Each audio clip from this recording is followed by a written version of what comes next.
اعوذ باللہ من الشیطان الرجیم بسم اللہ الرحمن الرحیم فَكُلُوا مِمَّا ذُكِرَ اسْمُ اللَّهِ عَلَيْهِ إِن كُنتُم بِآيَاتِهِ مُؤْمِنِينَ صدق اللہ مولانا العظیم۔ الصلاۃ والسلام علیک سیدی یا رسول اللہ وعلی آلک واصحابک سیدی یا حبیب اللہ۔ الصلاۃ والسلام علیک سیدی یا نبی اللہ وعلی آلک واصحابک سیدی یا محمد رسول اللہ صلی اللہ علیہ وآلہ وسلم۔ سامعین، قربانی کے متعلق چند مسائل کل میں نے آپ کے سامنے پیش کیے تھے، اسی قربانی کے متعلق چند مزید مسائل پیش کر دیتا ہوں۔ قربانی کے 3 دن ہیں، 10، 11 اور 12 ذو الحجہ۔ ان 3 دنوں میں حصول ثواب اور اللہ تبارک و تعالیٰ کی رضا کی خاطر جانور کو ذبح کرنے کا نام قربانی ہے۔ نیت کا درست ہونا ضروری ہے، حصول ثواب اور رضائے اللہ کی نیت ہو۔ اللہ کی رضا کی خاطر جانور کو ذبح کرنا اور ثواب حاصل کرنے کی نیت سے جانور کو ذبح کرنا، یہ قربانی ہے۔ اگر کوئی گوشت حاصل کرنے کی نیت سے جانور کو ذبح کرتا ہے، قربانی کرتا ہے، تو اللہ کی بارگاہ میں اس کی کوئی قربانی نہیں ہے، اس لیے کہ اعمال کا دار و مدار نیت پر ہے۔ انما الاعمال بالنیات، اعمال کا دار و مدار نیت پر ہے، جیسے نیت ویسا اس کا ثمر ہے، تو نیت کا درست ہونا ضروری ہے۔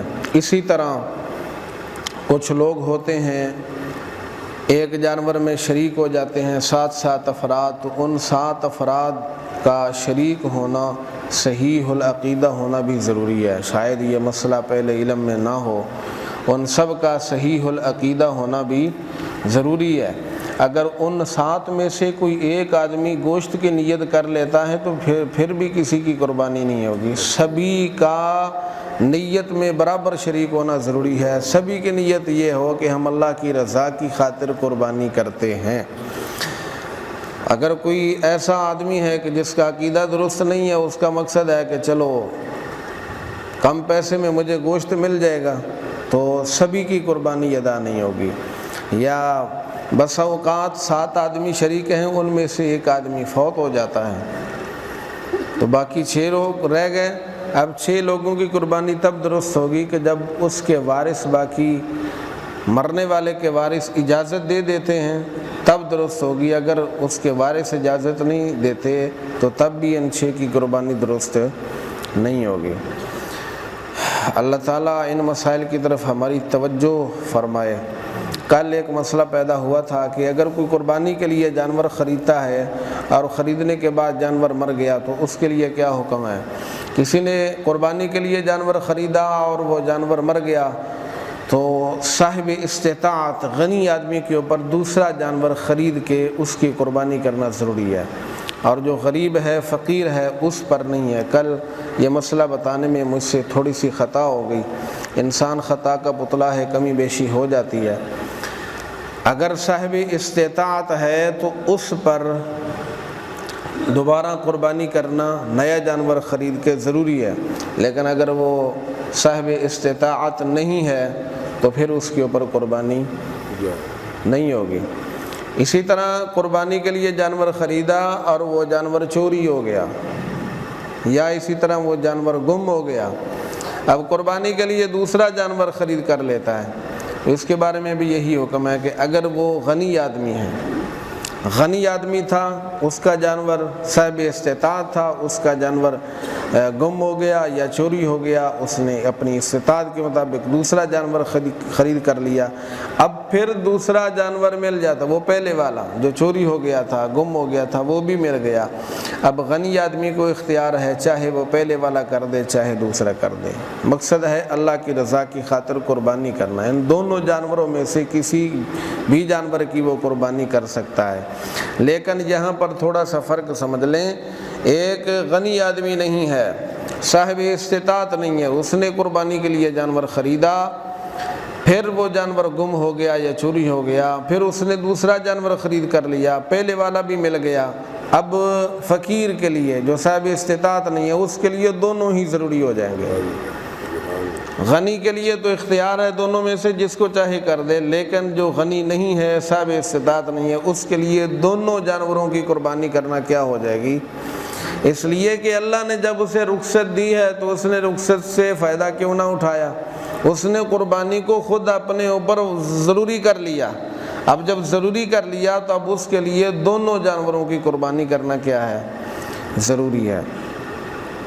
اور قربانی کا جو جانور ہے اس میں تقریباً 7 چیزیں حرام ہیں، علاوہ بھی صرف قربانی کا جانور نہیں، جو حلال جانور ہے، حلال جانور کے اندر 7 چیزیں حرام ہیں جن کا کھانا جائز نہیں ہے۔ بہتا ہوا خون، جو جاری خون ہوتا ہے، یہ حرام ہے۔ اسی طرح آلہ تناسل، پیشاب کا مقام، یہ بھی حرام ہے۔ خصیتین یعنی دونوں کپورے، یہ بھی کیا ہیں؟ حرام ہیں۔ شہروں میں عام طور پر کھائے جاتے ہیں، فرائی کر کے بڑے مزے سے کھاتے ہیں، یہ حرام ہے، دونوں خصیتین کپورے۔ اور اسی طرح شرمگاہ، پخانے کا مقام، یہ بھی کھانا حرام ہے۔ مثانہ، پتا، غدود، یہ 7 چیزیں ہیں حلال جانور کے اندر، ان کا کھانا حلال نہیں بلکہ ناجائز ہے۔ اوجڑی ہے، اوجڑی کے متعلق بڑا اختلاف پایا جاتا ہے ہمارے ہاں، آج تک عالم جو ہوتا ہے نا اس کی تحقیق بڑھتی رہتی ہے، مختلف کتب سے یہ معلومات حاصل ہوتی ہے، سارے مسائل ایک کتاب کے اندر تھوڑے ہیں۔ میں بھی یہی مسئلہ پہلے بیان کرتا رہا کہ اوجڑی حرام ہے، مکروہ تحریمی ہے، لیکن صحیح مسئلہ اب یہ ہے، تحقیق یہاں تک پہنچی ہے کہ جو اوجڑی ہے اس کے متعلق کراہت کا قول ضرور ہے، لیکن اس وقت ہے کہ جب اس میں صفائی نہ کی جا سکے۔ اگر اچھی طرح اس کی صفائی کر لی جائے، بالکل غلاظت سمیل وغیرہ ختم ہو جائے، تو پھر اس کا استعمال کرنا اور اس کو کھانا کیا ہے؟ جائز ہے۔ اس لیے کہ عربی میں اوجڑی کا نام ہے کرش۔ ایک حدیث پاک سے ثابت ہے کہ نبی پاک علیہ السلام نے کرش کو استعمال فرمایا ہے۔ اگر کسی نے مکروہ تحریمی لکھ دیا تو ہو سکتا ہے یہ حدیث پاک اس کی نظر سے نہ گزری ہو۔ وَفَوْقَ كُلِّ ذِي عِلْمٍ عَلِيمٌ، اللہ فرماتا ہے ہر عالم سے بڑھ کر کوئی نہ کوئی عالم موجود ہوتا ہے۔ تو اس لیے اگر اچھی طرح اس کی صفائی کا انتظام کر لیا جائے تو پھر اس کا استعمال کرنا درست ہے۔ اگر صفائی نہ ہو سکے تو چونکہ غلاظت کا مقام ہے اس لیے اس کو مکروہ تحریمی کہا گیا، حرام کہا گیا، اس کا استعمال کرنا بھی جائز نہیں ہے۔ کٹے اور بھینسے کی قربانی، پہلے تو کئی بار یہ مسئلہ بھی پچھلی دفعہ بھی وضاحت کے ساتھ بیان ہوا، یہ کئی سال تک ہو سکتا ہے چلے پھر جا کر یہ جرثومے ختم ہوں۔ ہر سال لوگ بار بار پوچھتے ہیں، اس مرتبہ کئی لوگوں نے پوچھا، ہو سکتا ہے پچھلے سال ان لوگوں تک یہ معلومات نہ پہنچ سکی ہوں، تو دوبارہ بیان کرنے میں کیا حرج ہے؟ تو ہمارے نزدیک تو بھینسے اور کٹے کی قربانی بالکل درست ہے، جائز ہے، اس میں کوئی حرج نہیں، اس لیے کہ یہ ایک گائے کی قسم ہے۔ گائے کی کیا ہے؟ گائے کی ایک قسم ہے، اور گائے کی قربانی نبی پاک علیہ السلام نے خود فرمائی ہے۔ عبداللہ بن عباس سے روایت ہے کہ ہم ایک سفر میں جا رہے تھے، راستے میں قربانی آ گئی تو ہم گائے میں 7 آدمی شریک ہوئے۔ گائے میں، اونٹ میں 7 آدمی شریک ہو سکتے ہیں، اس سے زائد نہیں ہو سکتے۔ ہمارے معاشرے میں 10 کی روایت بھی چل رہی ہے، کچھ لوگ کہتے ہیں کہ اونٹ میں 10 آدمی شریک ہو سکتے ہیں، اس کی بھی کوئی حقیقت نہیں۔ اونٹ میں بھی 7 آدمی شریک ہوں گے، 10 نہیں ہو سکتے۔ اور اونٹ کو بھی دوسرے جانوروں کی طرح ایک ہی جگہ سے ذبح کیا جائے گا، یہ 3 جگہ سے جو کرتے ہیں یہ بھی بلا وجہ جانور کو تکلیف پہنچانا ہے۔ ویسے سنت ہے اونٹ کو کھڑا کر کے اس کو نہر کیا جاتا ہے، نیزہ چبھو کے اس کا خون جاری کیا جاتا ہے، لیکن اگر ایسا نہ ہو سکے لٹا کے ذبح کیے جائے تو بھی اس میں کوئی حرج نہیں ہے، لیکن ایک ہی جگہ سے باقی جانوروں کی طرح اس کو ذبح کرنا چاہیے۔ 3 جگہ سے کرنا یہ جانور کو تکلیف دینا ہے جس کی کوئی حقیقت نہیں ہے۔ تو اونٹ میں بھی 7 آدمی اور گائے کے اندر بھی کتنے آدمی؟ 7 آدمی۔ تو گائے کی قربانی نبی پاک علیہ السلام سے ثابت ہے، اور فقہ کی تمام کتابوں میں لکھا ہوا ہے کہ جو بھینس ہے یہ گائے کی ایک قسم ہے، لہذا یہ حلال بھی ہے، اس کا کھانا بھی جائز ہے، اس کا دودھ پینا بھی جائز ہے، اور اس کی قربانی کرنا بھی کیا ہے؟ جائز ہے۔ تمام کتابوں میں لکھا ہوا ہے۔ لغت والوں نے بکر کی 2 قسمیں لکھی ہے، ایک گائے اور ایک بھینس۔ اسی طرح جو دان ہے اس کی بھی 2 قسمیں لکھی ہیں، مینڈا اور بکرا۔ مینڈا اور بکرا جیسے وہ 2 قسمیں ہیں، ایسے ہی یہ 2 قسمیں ہیں، لہٰذا اس کی قربانی کرنا بالکل جائز ہے اور درست ہے۔ نبی پاک علیہ السلام نے اس لیے نہ کی چونکہ عرب کا علاقہ گرم ہے، وہاں پر یہ بھینس پائی نہیں جاتی تھی، وہاں پر اس کا وجود نہیں تھا، گرم علاقے میں یہ رہ نہیں سکتی، اس لیے نبی پاک علیہ السلام نے قربانی نہ کی۔ لیکن حضور علیہ السلام نے منع بھی نہ کیا۔ آپ کی توجہ ہے میری طرف؟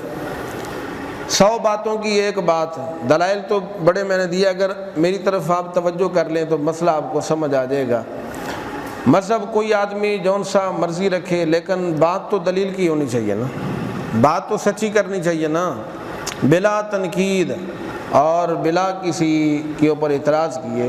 ایک حق اور حقیقت کی بات کر رہا ہوں کہ لوگ کہتے ہیں اس کی قربانی کرنا درست نہیں ہے، کیوں؟ اس لیے کہ حضور علیہ السلام سے ثابت نہیں ہے۔ نبی پاک صلی اللہ علیہ وسلم سے ثابت دلیل یہ دیتے ہیں کہ حضور صلی اللہ علیہ وسلم سے ثابت نہیں ہے، حضور صلی اللہ علیہ وسلم نے حکم نہیں دیا۔ اگر یہی دلیل ہے تو پھر اس کا کھانا بھی جائز نہیں ہے، اس کا گوشت کھانا بھی جائز اور اس کا دودھ پینا بھی جائز۔ وہ کیا کہتے ہیں؟ اے گوت یا گودا میدان جائیں جو لوگ کہتے ہیں کہ اس کی قربانی جائز نہیں ہے اس لیے کہ حضور سے ثابت نہیں ہے، وہ دلیل لا کر دکھائیں کہ حضور علیہ السلام سے اس کا گوشت کھانا کہاں سے ثابت ہے، اس کا دودھ پینا نبی پاک علیہ السلام سے کہاں سے ثابت ہے، یا حضور نے حکم دیا ہو کہ تم اس کا گوشت کھا سکتے ہو، اس کا دودھ پی سکتے ہو۔ کوئی بھی نہیں دکھا سکتا، نہ حدیث میں ہے، نہ قرآن مجید فرقان حمید کی کسی آیت کریمہ میں ہے۔ لوگ کھاتے ہیں کہ نہیں کھاتے؟ قربانی جن کے نزدیک درست نہیں ہے وہ کھا جاتے ہیں، تو کہیں گے کہ کھانا حدیث سے ثابت ہو تو ہم الحمدللہ تسلیم کریں گے کہ واقعی ہی تم حدیث پر عمل کرتے ہو، یہ حدیث کے اوپر عمل ہے۔ اگر نہیں دکھا سکتے تو پھر دورنگی چھوڑ دے، یک رنگ ہو جا، سراسر موم ہو یا سنگ ہو جا، لوگوں کو دھوکہ دینے کا کیا فائدہ ہے؟ اللہ پاک ہمیں قرآن و حدیث کی صحیح سمجھ اور عمل کی توفیق نصیب فرمائے۔ اللہم صلی علی سیدنا و مولانا محمد مبارک وسلم علیہ۔ یا اللہ رب العزت جل وعلا جو بھی سنایا اس پر عمل کی توفیق نصیب فرما، جو میں کمی بیشی ہوئی معافی عطا فرما، ہم سب کی دنیا آخرت بہتر فرما، آخرت کا جہان ہمارا بہتر فرما، فکر و عمل کی اصلاح عطا فرما، اس مسجد کو دن دگنی رات چگنی ترقی عطا فرما۔ یا اللہ پاک اس مسجد کی تعمیر و ترقی کے غائب سے وسائل اسباب پیدا فرما، بروز محشر ہم سب کو آقا صلی اللہ علیہ وسلم کی شفاعت نصیب فرما، بری موت سے پناہ عطا فرما، موت کی تکلیف سے پناہ عطا فرما، نزا کے وقت دیدار مصطفیٰ عطا فرما۔ صلی اللہ تعالی علی خیر خلقہ محمد وآلہ وصحبہ اجمعین۔